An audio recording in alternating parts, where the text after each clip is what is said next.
আজ বানিয়েছিলাম চিংড়ি মাছ দিয়ে বাঁধাকপির একটা রেসিপি। চিংড়ি মাছগুলোকে ভালো করে বেছে তার মধ্যে পরিমাণ মতো লবণ আর হলুদ দিয়ে মাখিয়ে কিছুক্ষণের জন্য রেখে দেব, তাহলে চিংড়ি মাছটা একটু নরম থাকবে। এরপর একটা বাঁধাকপিকে কেটে তার মধ্যে পরিমাণ মতো জল আর লবণ দিয়ে হালকা একটু ভাপিয়ে নেব।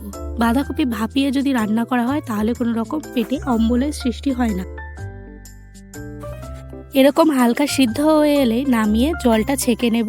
এরপর মশলার মধ্যে নেব জিরে আর আদা, এটাকে ভালো করে মিহি করে বেটে নেব।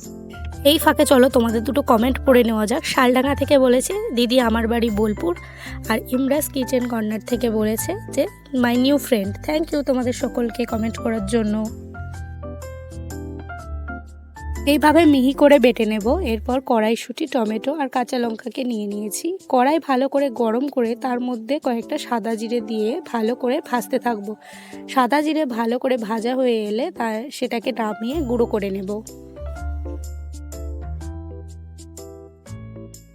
এরপর কড়াইতে সর্ষের তেল গরম করে মাছগুলোকে হালকা ভেজে নেব। বেশি লাল করে ভাজবো না, তাহলে স্বাদ চলে যাবে।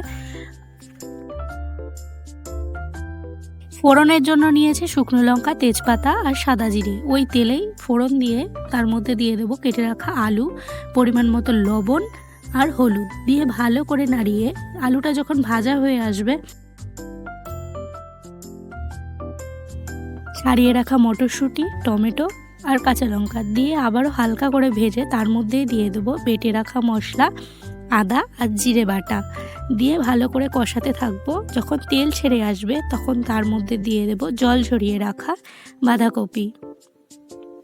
বাঁধাকপি দিয়ে ঢাকা দিয়ে দেব। বাঁধাকপির থেকে যে জল বেরোবে সেই জলেই রান্নাটা হয়ে যাবে। যদি দরকার হয় আর একটু জল দিয়ে ঢাকা দিয়ে দেব।